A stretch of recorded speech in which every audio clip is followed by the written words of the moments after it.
All right, and here we are back with our second playthrough of Hollywood Visionary. And this is probably going to go much quicker than the first playthrough now that I know sort of where the game goes and where it's set and when it's set and what the choices are that you could make to go this way or that way. I feel like this time I'll be able to go through this game much more efficiently and perhaps much more successfully than I did the previous time. Although it was intentional on my part to end up with a total disaster, which is what turned out to be the case. I made a very terribly conceived, produced, distributed, and released movie making a social satire, romantic comedy about an ensemble of socialites in the streets of Morocco. And it was simply a terrible idea from the word go, and it ended up being a terrible movie.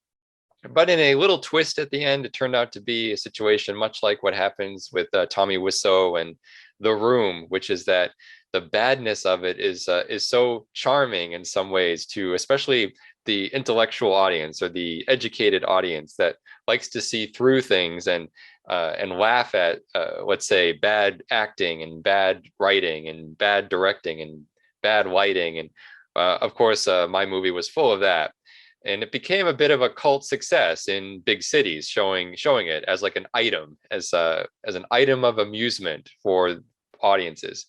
But anyway, this time around, I plan to make the opposite sorts of choices and try to make a very successful production. And let's see how this game allows me to do that based on its setting and also what I know is going to be, so that the parameters here, like what kinds of choices we're allowed to make. And now that I know that this is set, and I'm going to say this is set in the year 1955, that to make a successful movie in 1955 obviously is a different set of choices than making a successful movie today. But I feel like in terms of today's Hollywood cinema industry, we can look at this game as kind of showing us not just the way things were, but the way things have always been, and what I'm going to do with this playthrough is try to make the most successful movie I can make within this setting and within these parameters. And the idea is I'm going to make something that I know will be, based on what I know about Hollywood history, will be commercially successful in the year 1955 in the United States. All right, now here we are. We're back in the wonderful offices of Lloyd Krogan at the studio where we've been working for 10 years. Now, I don't expect this meeting to go any better than the meeting in the previous game, but I am going to make different choices about how I'm going to act and also how the project that I'm going to describe to Lloyd Krogan. Now, let's step forward into the office of Krogan with his imposing mahogany desk. Now, how do I get his attention? I'm going to simply announce myself. I'm going to be more assertive this time around, a character who really knows who he is and knows what he wants to do, and at this point is probably going into this meeting half a mind of thinking this is going to turn out badly and this is the time to now leave the studio and make an independent movie. Doing something for 10 years I think is long enough to decide whether you want to keep doing this for the rest of your life or do something different, and this is the time to do something different. But I will stand up for myself here. I will announce myself. And let's see, in a strong, clear voice, I'm here about the pitch, Mr. Krogan. And looking up with a creased brow, annoyed perhaps at this interruption. See, and like I said, I don't expect this to go any better than the previous playthrough.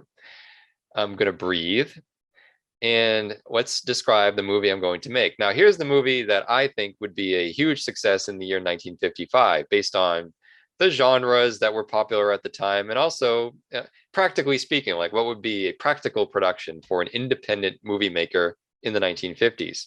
We're going to do a drama. The other choice would have been a Western. I think that would have been my other choice here, but I think the Western might end up being much too expensive compared to what we can do with a drama.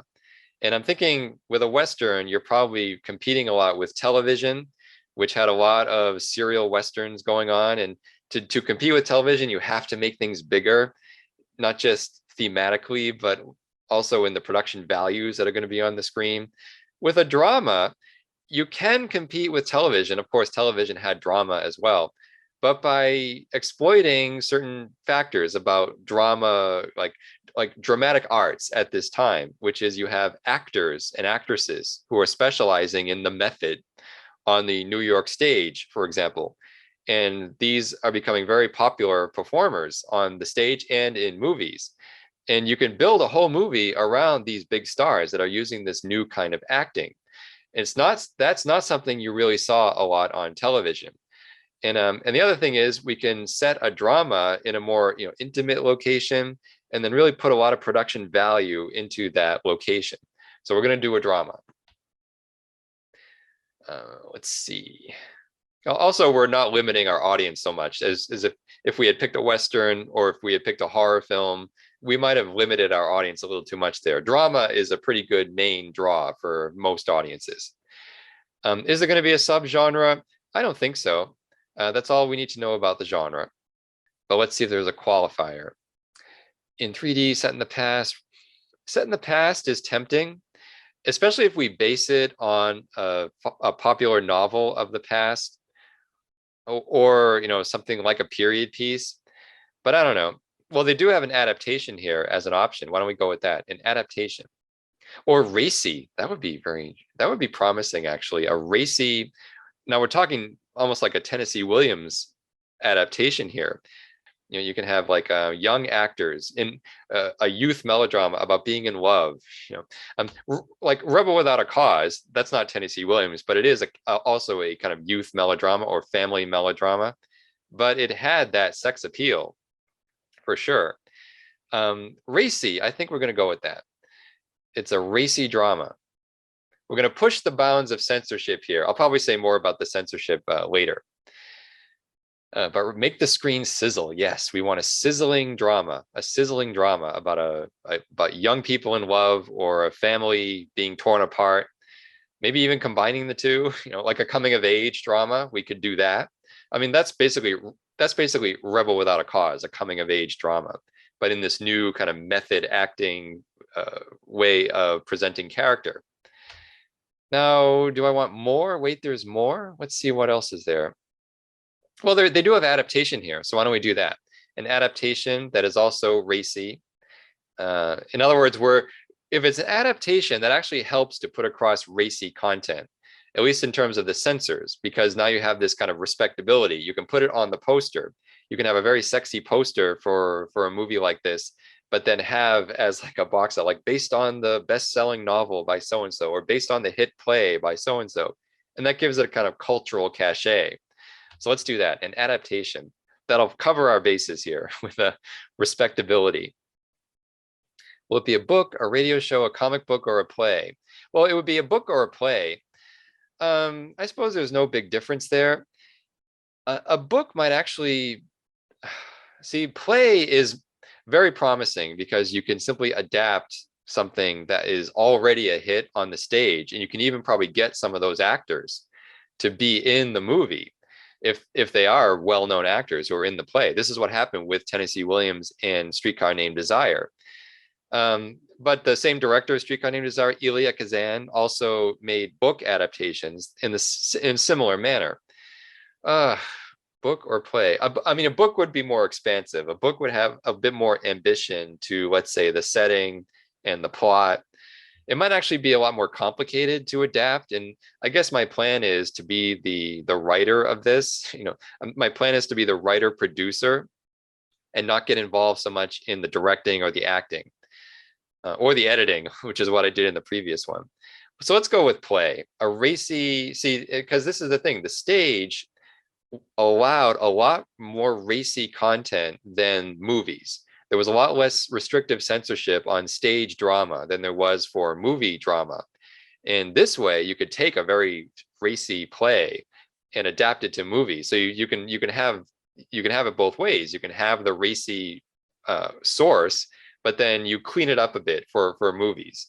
But again, people who couldn't go out to the theater, especially if they don't live in big cities or where the play might have been produced, they can see the movie wherever there is a movie theater. So let's do that, a play. It's an adaptation of the beloved stage play. Okay, and as expected, Lloyd Krogan is not impressed with this. He should be, but he isn't. A racy drama based on a play, he says slowly, and then he leans back, waggles the Diego cigar at you. Go on, then. Let's get this over with. Okay, let's get this over with. The setting. We are going to set this in, well, a sleepy Midwestern town. That's really good because that way you can appeal to different demographics. You can appeal to, say, rural audiences who will see this as something that might be something they're familiar with, this kind of setting, a sleepy Midwestern town. But it also would appeal to urban audiences where they get a sense of, okay, we can get some good landscapes here, and it's an appealing setting for urban audiences who want to feel like, okay, that's what's happening out there. And racy content helps to sell that, right? It makes this sleepy Midwestern town suddenly a very exciting place to be. In fact, that's what's going to happen in our movie. It'll start sleepy and it'll end with explosions of passion and drama and so forth. So we're going to set it in a sleepy Midwestern town. This will also be much cheaper than setting it in any of these other places. Okay, Krogan's face is impassive. Against this backdrop, we meet our cast. Well, we're going to have a man and a woman, obviously. An ensemble would be tempting here if we're going to go through the family melodrama angle. If we have like parents and children as part of the thing, I mean, that's basically Rebel Without a Cause, right? But I wouldn't call Rebel Without a Cause an ensemble, even though you could say that you have different leads, like co-leads of it, and also Streetcar Named Desire. You know, you could say that, you know, Stanley is just as important a character as Blanche. And you can basically call it a foursome, like a foursome of main characters. But we're going to go with a man and a woman. We're going to have this as like a romantic drama set in a sleepy Midwestern town that's very racy, based on a hit play. And we're gonna blow the socks off the audience with with passionate acting. So we're gonna have a man and a woman. And what must they do? They're going to struggle against forces beyond their control. Yep. Now, struggle against forces beyond their control. That could be anything. It could even be like inner struggles, like what might make them like whatever the obstacles are between the man and the woman. That's the romantic drama plot. The two of them want to get together, but the obstacles are in the way, and in the end, they end up being separated. They can never really have a happy ending to their relationship. But the struggle is what's important, the way they struggle to get together. And that can be anything. It can be, family issues. It can be the past, like things that happened in the past. It can be some outside force, even something like the weather. Like if we're in a sleepy Midwestern town, we can have like some weather event happen that'll drive the lovers apart or something like that. Almost like in a Wuthering Heights kind of thing, like this heightened sense of space where the world itself seems to be being ripped apart, just like the lovers are being ripped apart. Yeah, struggle against forces beyond their control. All right, here's the summary. A racy drama based on a play set in a sleepy Midwestern town. It's about a man and a woman who must struggle against forces beyond their control. Great. Now, this does sound very good, actually. Now, throw in something else about the appeal. Now, the last time I picked smart makes you think, which is not how you want to sell a movie. Not in 1955, but never. You never want to sell a movie as smart. Or did I also say like nothing you've ever seen? I think I said before, like nothing you've ever seen before, which is also a bad way to present something, especially to a studio head. I think I said this last time that studio heads don't want to be told this is something you've never seen before, because chances are they've heard it a million times. And if you add the fact that you think this is original, not only are they going to reject your idea, but they're going to reject you, as someone who just doesn't have any idea how often this stupid idea has been brought up. But anyway, we want thrilling, intense. It'll have the audience on the edge of their seats. Absolutely. Not fun for the whole family. For the cast, we want big names. We want big names, some of Hollywood's finest. I want also to have the small character actors here with a focus on quality, because we can at least have small character actors get them from the stage performance, especially those who might have won awards for playing these characters. But we definitely want big names, like a romantic drama. It's not high concept enough where you can just sell an audience on that concept. You need the faces on the screen. Like, who are we going to be looking at? Like, who, and especially in like a racy, romantic kind of movie, who are we going to be looking at? And what are they, and then they're also going to be getting together. Do we want to see them get together or not? Is the chemistry there? And so you need the big names. You need two big names, at least, to be the lead players. And then the other performers can be these character actors, and we can take those people from the stage. Hopefully we'll be able to choose that down the line. All right, here's the summary. And now I'm saying what I've been doing at the studio for 10 years. I have been producing. See, that is going to put me in a very good position to have a successful production, that I actually know how to produce. And then I've also worked hard to become a skilled writer. I'm going to say writer. But by saying writer, I'm not saying that I'm going to write this movie. What I'm saying is that I have an affinity for writing. I'm very fluent in how to talk about writing and how to talk about structure and things like that. The writer who I'm going to hire is going to write the screenplay. Hopefully I can get the original playwright to do this. But I will be able to really communicate with this person based on my experience as a writer. Let's do that. My Achilles heel is director, editor, actor. Well, actor. I'm not an actor. And I say to Krogan, with my talent and the resources of this studio behind me, I believe I can produce a tremendous motion picture.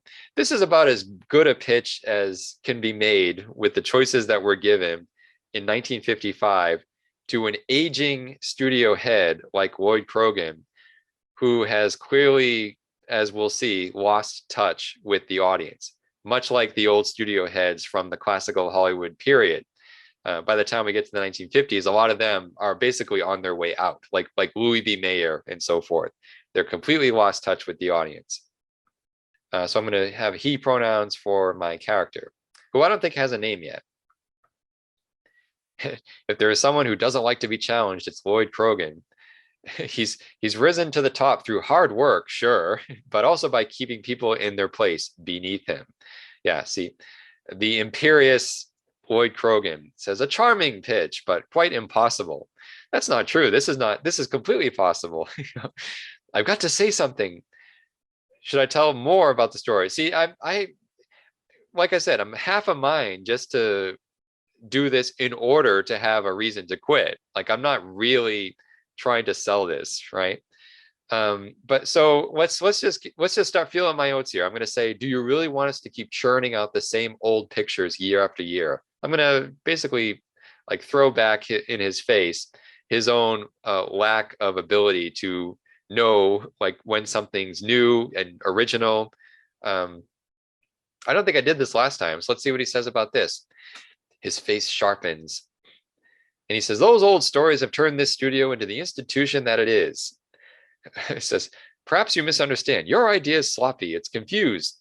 It's confusing, unpolished, and too brash. What? This is not the kind of picture we make here. Okay, that's true. Okay, too brash. Now, that is something that Louis B. Mayer would say about a proposal that we do a racy youth melodrama based on a play that's probably written by some big shot, New York playwright. Louis B. Mayer was all about the family, like the family audience, making movies for the whole family. So this is exactly the sort of movie that he would probably say this about, that it's just not, it's not for him. That's part of the reason he ended up being basically kicked out of the studio a few years later. It says, my boys, the 1950s, television is leeching away our audience. Politicians think we're harboring communists. We must be canny, ruthless, efficient, and predictable. This is very strange. I think this is just as a way to tell us, it's sort of doing exposition work here, setting the context of where we are here. I don't think a studio head would actually say any of this. A studio head would just be like, I don't want to do it. Like, get out of here, basically. There's no place in this modern system for your dreary little drama. It would be a disaster. Good day. Okay. I quit. I like how we have three options for I quit. Um, how about I quit with italics? Would that make any difference? I rant about all the brilliant ideas that die in suit stuffed offices, the talent ground down by endless baseball pictures, endless B movie filler. Baseball pictures, why is that called out as being particularly like an egregious kind of like lame kind of movie making? It's not like we were, yes, there were lame baseball pictures at the time, but I think I'd think of something else to say, how about lame westerns? That would be something to say. You tell him if his studio won't make the picture, then by God, you'll start your own. I'm triumphant. I leave, and the elevator boy says, "That must have been some pitch." Oh, yes. Now, in thinking about this, what just happened here, basically, it's the same. Because I know after this, you get to rethink your project, right? These choices that I made here really didn't make any difference. Probably Lloyd Krogan would have rejected any of them. But I set it up like this just so I have it now in my mind, like what movie I'm going to make. So even though later we will be able to change our mind and make a totally different movie, I'm going to stick with this idea of the youth melodrama set in a sleepy Midwestern town that'll have racy content based on a very renowned Broadway play, and that will have big name Hollywood stars playing them, meaning big name young Hollywood stars. Sounds good to me. Now let us go then to 1 year later. And we are setting up our new production company. And just like the previous playthrough, there's a little bit of this context of where we are. We are in a post-Paramount Decree era for the industry. That's post the 1948 decision by the US Supreme Court to reduce the monopoly powers of the Hollywood studio system by forcing them basically to divest themselves of one of their major branches, either production, distribution, or exhibition. And the studios had chosen to get rid of their movie theaters. But this allowed for the opening of a lot of independent production companies to now, with privately owned theaters, make direct deals with those theaters. So the studios, the major studios, basically had to compete with these independent companies to get these spaces, these screen spaces. And now, what am I doing here? I am putting together my studio. I have gathered believers over the years working at Lloyd Krogan's awful and outdated studio. People remember my hard work, who've seen my talent. They want to make something great. And I've pulled together this studio brick by brick and light by light. I'm going to give this the best shot I can. Okay, and now we have our old personal assistant here. And if I remember last time, our personal assistant was Zemi last time. But this time we're just going to go with, like I said, it doesn't really matter what the gender or even name of the person was. This is just a way to fill in some blanks in the narrative. So we're just going to go with the top choice here. I'd be lost without him, my personal assistant. And there he is now, marching up to you with a stack of clipboards, a loose lick of hair forever falling onto his face with a look of determination that's been known to cause men twice his size to get out of the way. That actually might be a little different than if in the previous playthrough, when I chose a female assistant named Zemi. Maybe the language there was a little different. But anyway, he can manage the business affairs of the whole studio. And I'm going to give the assistant a name. I'm just going to go with a random name this time. It's not really that important. All right, let's get this show on the road here. And let's see. A truck. Now here's where there's almost an accident on the set, and the nervous driver is now appealing to me to show mercy. I'm so sorry, Chief, he says. Now, how do I want the employees to address me? It doesn't really matter here. Let's just go with the traditionally masculine forms of address. How about Mr. Zhu? Works for me. Again, I'm just going with the top choice of whatever is given us here, because the more important decisions are going to be made later. All right, choose how I want the employees to address me. How about Mr. Zhu? Gene says. I think Gene is Eugene, my assistant. So Mr. Zhu, that'll be me from now on. Sorry, Mr. Zhu. So I am Mr. Zhu. I know that look well. Now here's where previously I believe I had fired him just to show how unstable and paranoid I am as a manager, a bad manager. That was the previous playthrough. But now I want to have a more practical, a more composed kind of persona here that will get loyalty from the people who work for me, and then also to make them feel like they're part of something. Um, so let's see. Take pity on him and shake his hand. Everyone deserves a second chance. Well, yeah, but then we also have accept his apology, but give him a good chewing out first. Um, that's something that I think is probably the right choice here, just because of the severity of what almost happened here. I mean, crew members like who are in charge of heavy equipment, if something goes wrong there, it could really be at a cost to, like, let's say, human life and human health, which is always more important than any movie. So for a driver to lose control of the vehicle and not pay attention to what's going on, that is actually more of a danger to our studio, at least the people in the studio, than maybe a bad movie, right? So I'm going to accept the apology, but I will give him a good chewing out first. We want a safe set. That was damn sloppy driving, you say, smoothing out your clothes. You could get someone killed that way. That's true.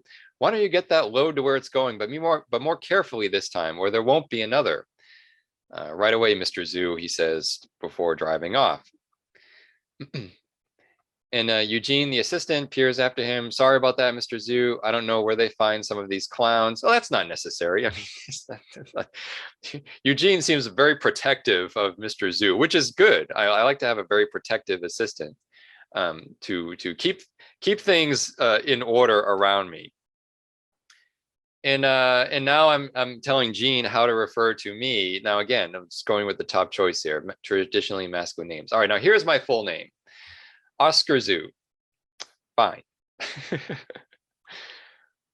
I like Leonid Zhu, Diego Zhu. Very interesting names here. Anyway, Eugene grins. I suppose, Mr. Zhu, I'll try to remember Oscar. Again, this is going to be the preview to the actual Academy Award that I'm going to win for the movie I'm producing. I'm going to say, this is what I was named after, the Oscar.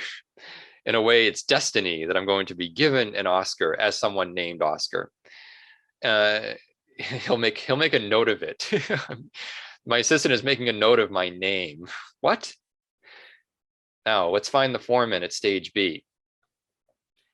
Stage B, it has a lot of reused stuff. This is what happened. I mean, a lot of these studio spaces were, some studios went out of business after World War II. I mean, RKO had a seriously bad time, and other studios, and so they had like Republic Pictures, and so a lot of these studios had spaces that needed to be now rented out, and that's pretty much what we're doing here. We're reusing old studio space.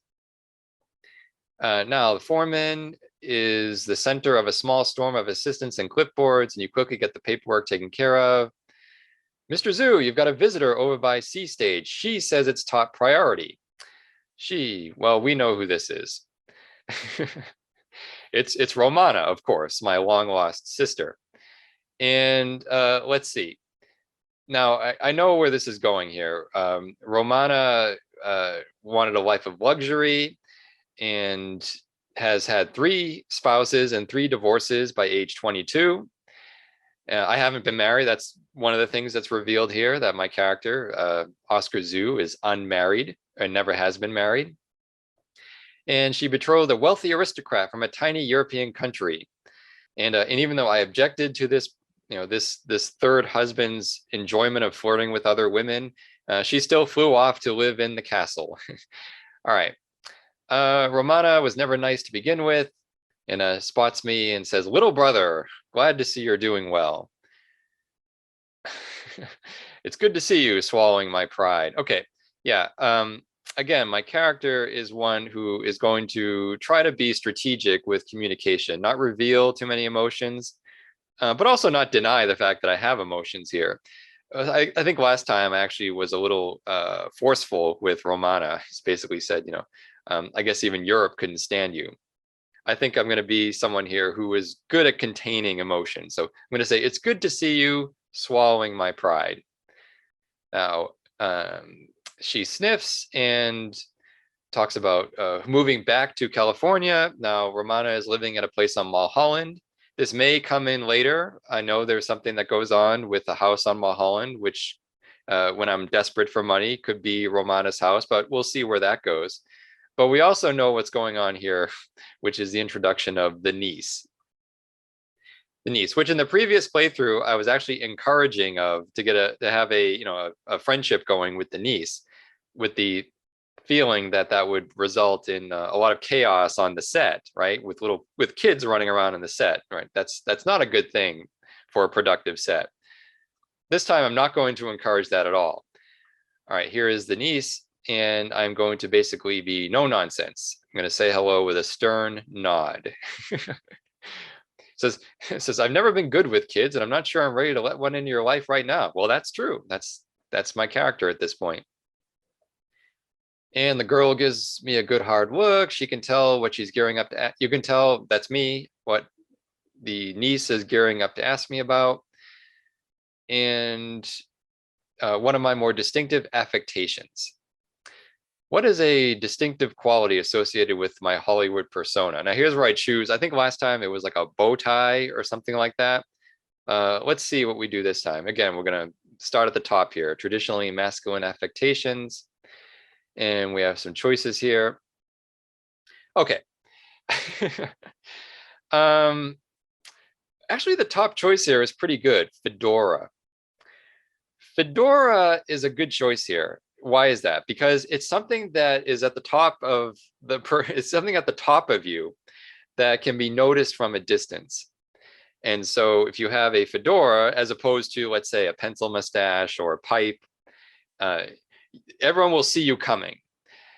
Cowboy hat can also have that effect, but the thing is, we're not making a Western. If we were making a Western, I would probably put on a cowboy hat, but we're doing a drama. I mean, you could say fedora, that might be associated with the detective genre, like I'm pretending I have an affectation, like I'm some kind of a private eye or something like that. But fedora doesn't have to have that connotation. It can simply be like it's a good hat for someone looking for a sophisticated look, right? And it's not too bad an affectation. It's not something that people would mock, right? They would not dare mock somebody for wearing a fedora, at least not the producer. Okay, we're going to go with that, the fedora. And the trademark fedora, the one I'm always wearing. What color is the fedora? Now, this is important. Gator skin, that's a good one. Or orange. You know. I'm actually going to go with red. Red fedora. It does stand out even more having a red fedora. And it's something of, and red is usually associated with passion as a person, like, and it's good to have that as an affectation, an outward appearance of passion, rather than being someone who feels the need to express or can't contain one's passion. So let's just say this red fedora says I got stuff. Says I'm important and I'm passionate, but it's in the hat. The hat is saying this, right? I don't need to say this. I really don't. I mean, I'm just kind of thinking this through, like with such a strange artificial environment, like a movie set or the movie industry as a whole. These affectations are not necessarily bad things. They can be quite important. These little choices that you make could make a big difference in the way people treat you or the way you interact with others. So red fedora, I like that. And I've always worn it. I've always worn it. Now, have I always worn it? It doesn't matter whether it's true or not. That's what I'm saying. I've always worn it. And the niece likes it. The niece, again, says all this stuff about, knows a lot about making movies. And I'm blinking in astonishment as this 10-year-old in a pink dress reels off industry jargon like a grizzled stagehand. I mean, I'm done with, I'm not interested in relationship with a niece at this point. I have a movie to make, right? And this is just a distraction. Doesn't matter what the name is. We'll go with Josie again. Why not? Josie Frazier, and says, Romana says, you wouldn't mind letting her come visit when she likes, would you, Oscar? She says. She'll be a good girl and stay out of the way. Last time I was totally fine with this because I liked a chaotic set because that would make for a very bad production. But now, no way. Says, no, I absolutely forbid it. She'd just be a distraction. Exactly. Exactly. Clearly, Romana's trying to dump this kid on you so she can sleep in all day and hit the jazz clubs at night. And you don't have the time to play babysitter. That's right. Josie's disappointed, says, I'd be good, I'd just watch. And then says, sorry, Uncle Oscar. Now I can just say, Uncle Oscar, I like the sound of that. All right. Again, not encouraging. Achievement, grump. Got off on the wrong foot with the niece. Oh, well, I can still make a movie, right? Now I still have some business to attend to. So sorry. Eugene, the assistant, rushes over. Mr. Zhu, I mean, Oscar. I guess Eugene already forgot my name, even after writing it down. They're hoisting the sign. That's the sign for the production company, which I'm about to name. There's a reporter for Variety who wants a picture. Come quick. All right. And Josie and Romana follow. What is the name of the studio? Red Fedora Entertainment. Red Fedora Entertainment. No. I did this last time. I had a polka dot bow tie and I called the company Polka Dot Bow Tie Productions or something like that. Polka Dot Bow Tie Entertainment. Dumb name. I'm not going to name the company after my affectation. To experience my affectation, you need to be in my presence, right? It's not going to be on the company, the company logo. Zoo Pictures or Zoo Studios. Zoo Studios or Zoo Pictures. Zoo Pictures, I like that. A few flashbulbs snap on your smiling face. Zoo Pictures is officially in business. Now it's time to make a picture. All right, let's get a move on here. I am eager to make some really consequential choices. And now, some months later, Grundy is, it looks like we're in the deli with Fish Grundy, and we know his backstory. And let's see, he's trying to tell me a joke. And Fish Grundy is an amazing comedian and a true star, grew up on the vaudeville circuit. He offered to take me to lunch to help plan out my script. I jumped at the chance because he's funny. Here's the problem here, though. I'm not making a comedy. I'm making a drama. Fish Grundy might be good as a supporting player in this. It may actually be good as a writer, I suppose. I mean, someone with comedy experience could actually take well to drama, even though the two are very different, right? It's good to have some humor in your drama to relieve to give some comedy relief to the audience. But I don't think I'm really going to push for Grundy to be that much of a force on this production, unlike the previous playthrough. Perhaps he can be a supporting player, but otherwise, no. And maybe this will have an impact later on when he's investigated by the House Un-American Activities Committee. And now I'm enjoying my favorite lunch, hot pastrami on rye. I do like hot pastrami. I just recently had a hot pastrami on rye. They're delicious in the right restaurant. They're delicious. And now, as I take another bite of the pastrami, we notice the scriptwriter of The Vanishing Ones, who almost won an Oscar. This comes in later, and now we have the mention of the blacklist. And this writer is on the blacklist. This writer in the previous playthrough came into my life at some point, and this created a blow up at the hearing that I was forced to attend. But let's see where this goes now. I look at the disgraced screenwriter, sadly carving up a Salisbury steak. Notice his threadbare jacket, cheap haircut, and bloodshot eyes. Okay, now, what is going to be Oscar Zhu's politics for this playthrough? Now, last time, the whole point was to make a bad movie. And for that reason, I had the politics of the character, Daisy Flack, be quite neutral to the point where it was actually a bad thing to just be so wishy-washy about the situation, and which ended up not pleasing anybody. And this time, though, I am gonna be more of a moral character. I'm not gonna be the moral idiot like Daisy Flack in the previous playthrough. I am going to embrace uh, this idea that, whether you're a communist or not, that's not a reflection of talent. And as a person running a studio, I'm interested in making good movies, and doesn't matter what your politics are. And I abhor the anti-communist witch hunt, and I will do whatever I can to fight against that. Because I guess my character is now going to be a moral, upstanding person in that regard. This actually might down the road lead to problems with the production, but that's the government's involvement, right? That's the government being involved here, not so much of who's making the movie with me. So my attitude about the writer of The Vanishing Ones, who is now blacklisted, is I will catch his eye and give him a wave. I recognize him from the meetings. There's also the option to say he doesn't deserve this. I'll tell the waitress his lunch is on me, and I don't care who overhears.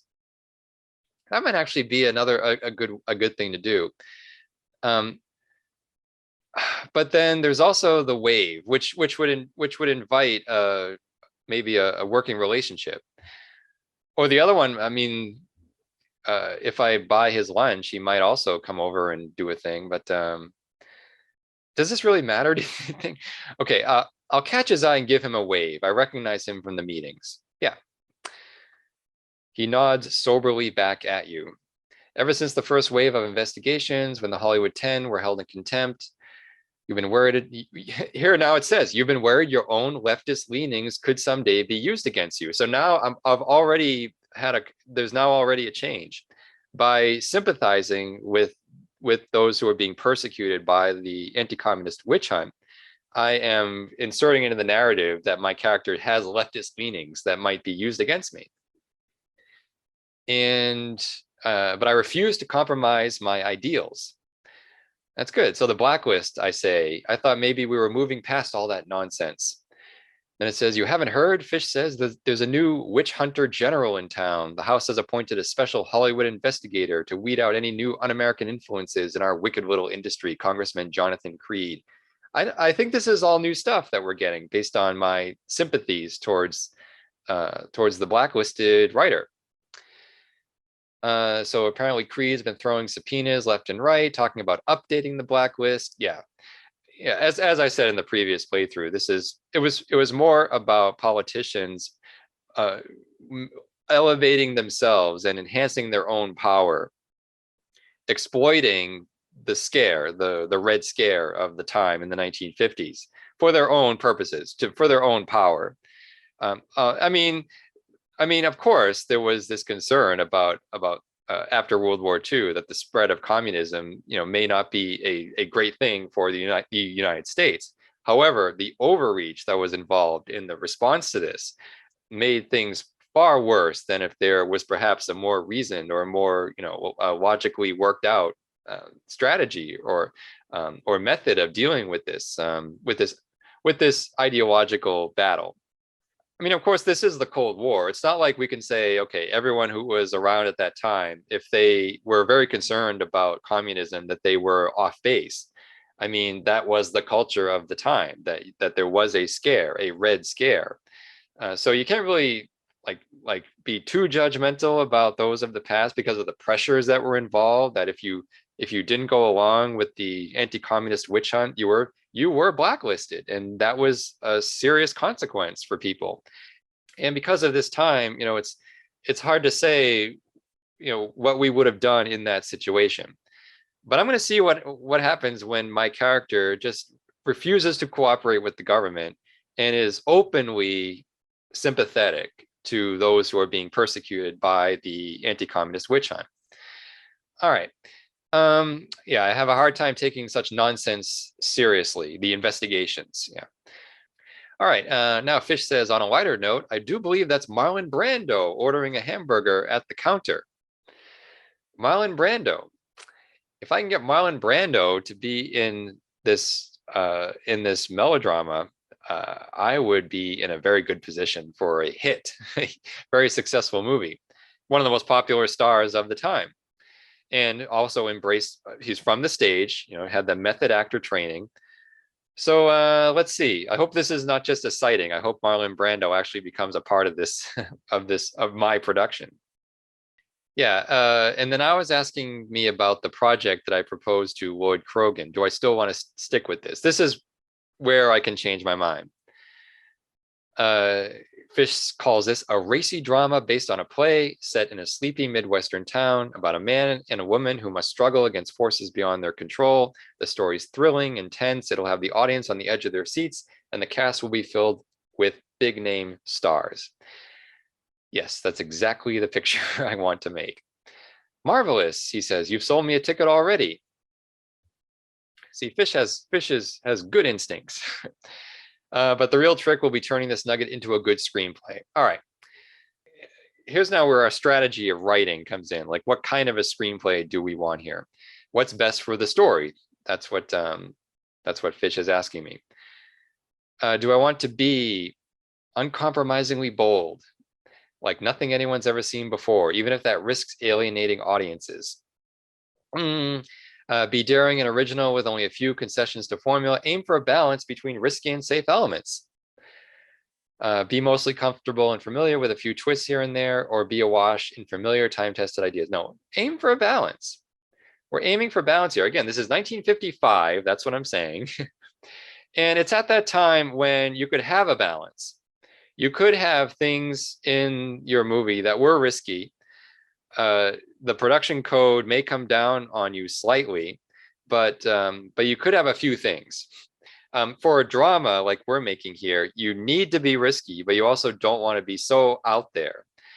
Like there was a movie Ilya Kazan made, an adaptation of Tennessee Williams called a Baby Doll, which was set in a Mississippi town about an older man who gets married to a much younger woman who's 18 years old. And it was very racy and it was very risky. But it wasn't a huge success. I mean, it was scandalous, this movie.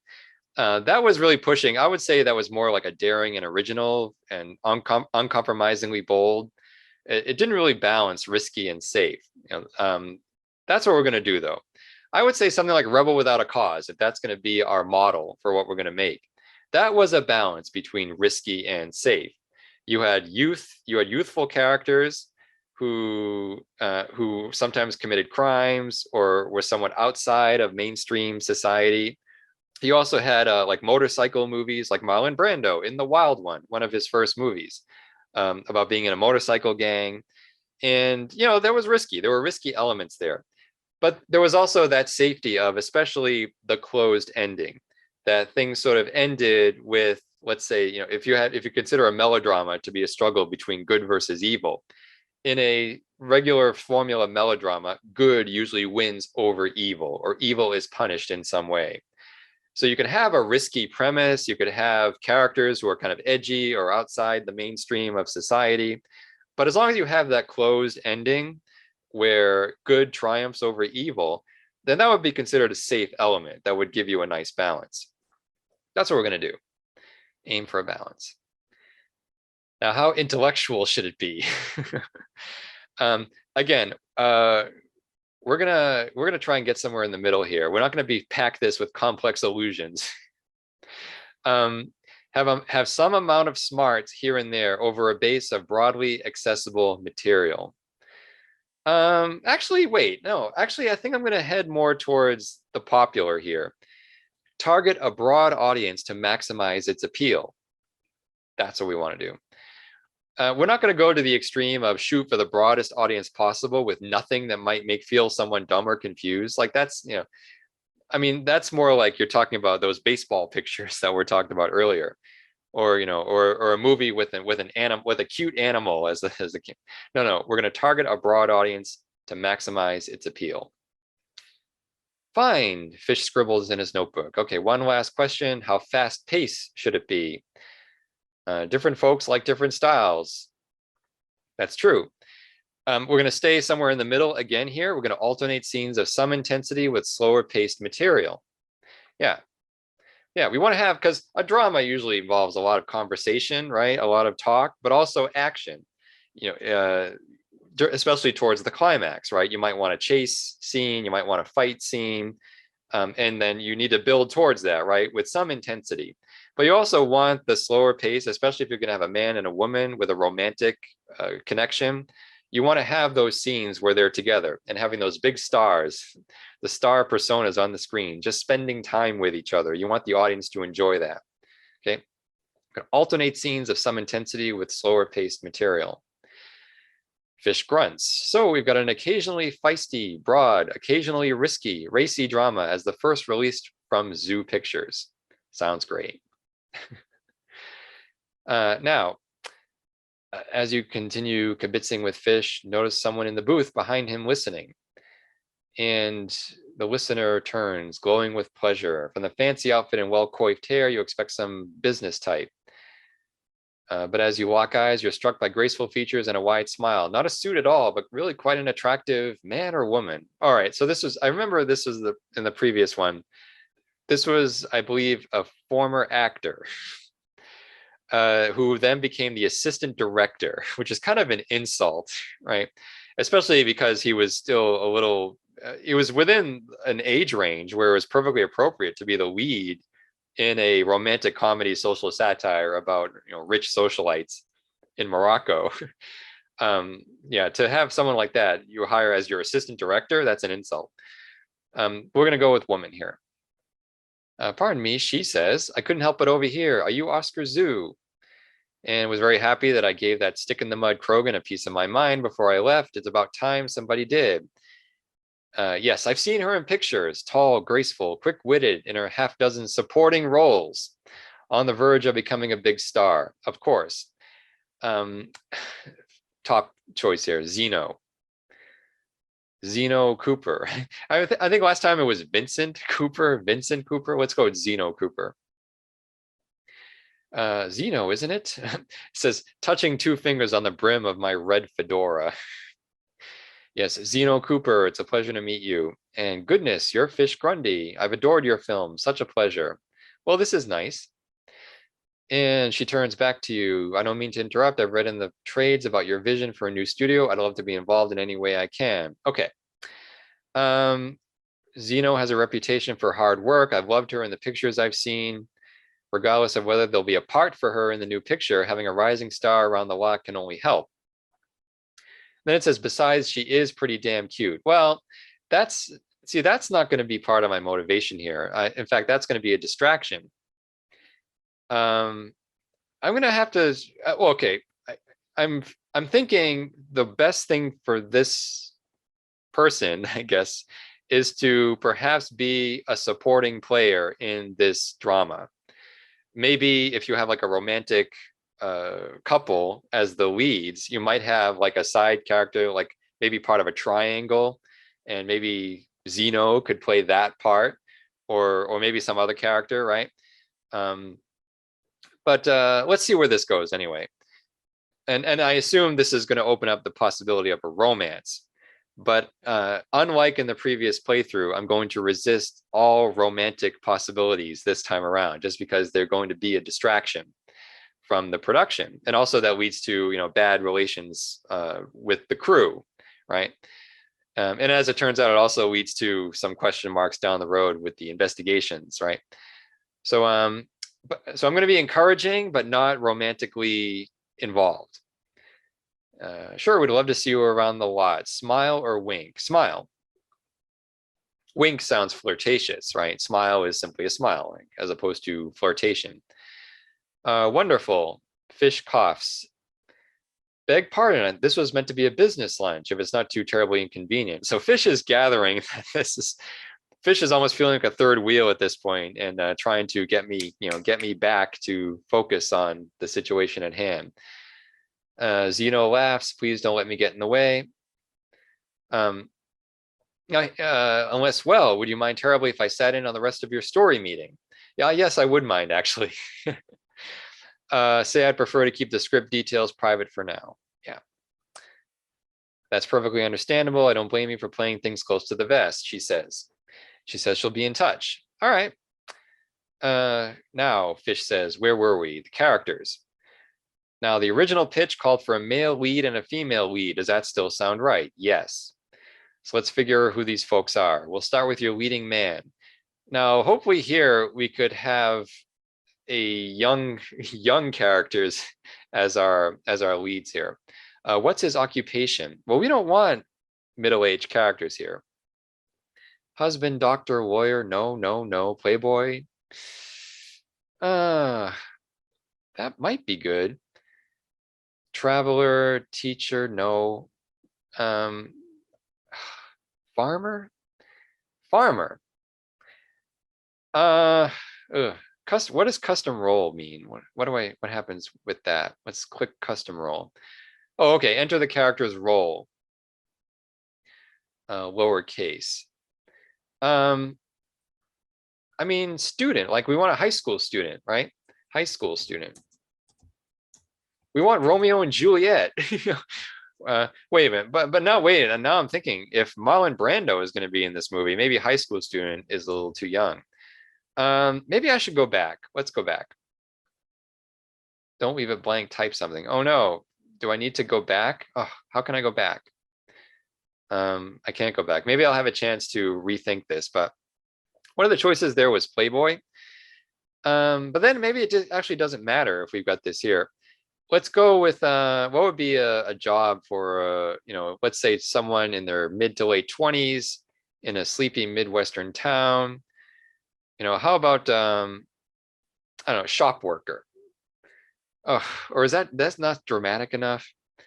You know what would be good? You know what would be good? Something working class,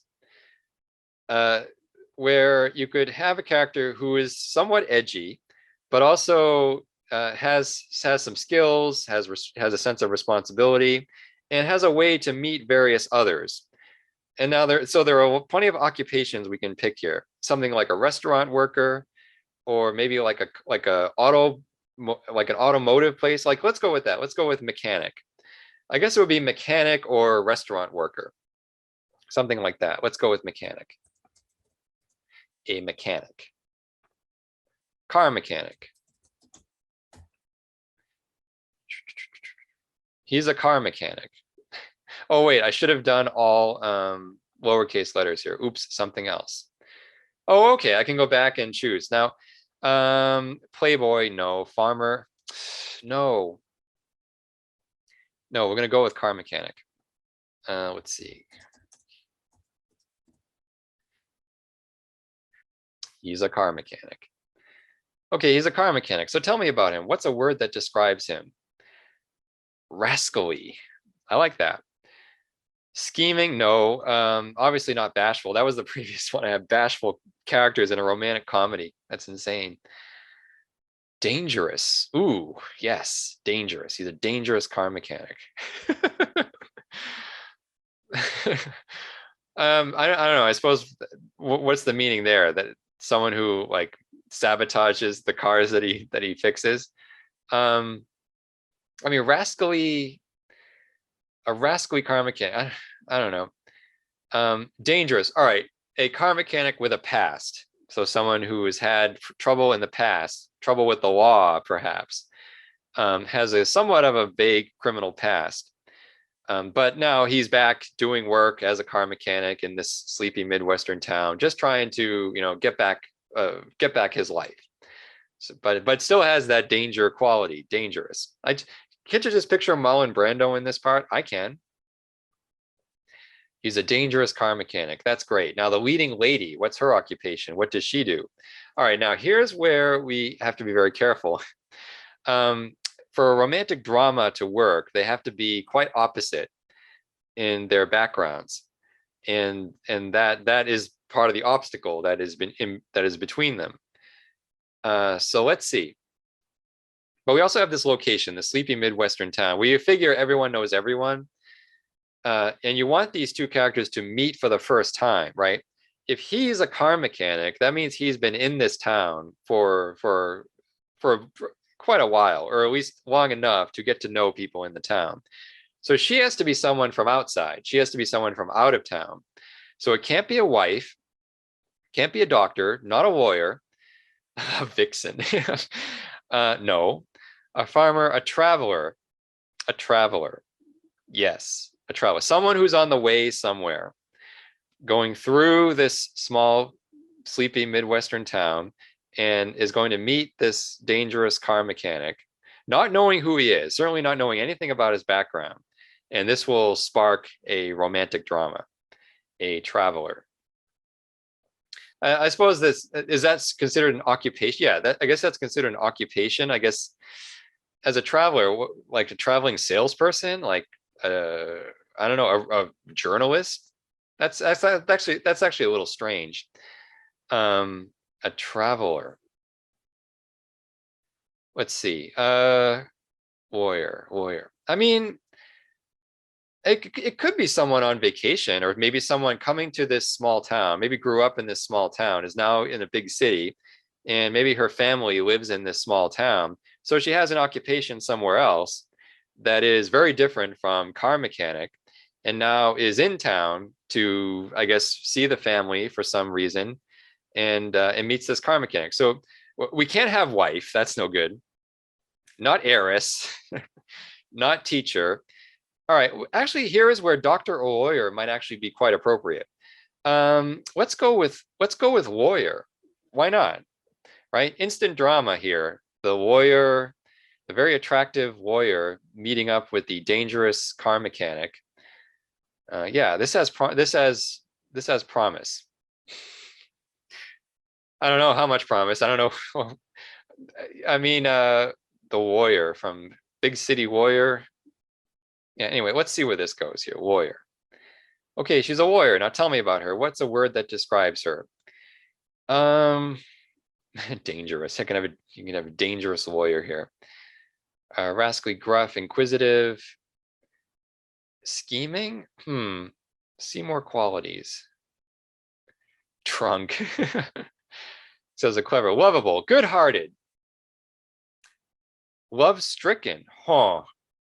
Good-hearted or love-stricken, or we have more qualities here. Cruel, troubled. Troubled has promise. Polite. Wise, aloof, straight-laced. Yeah. Straight-laced.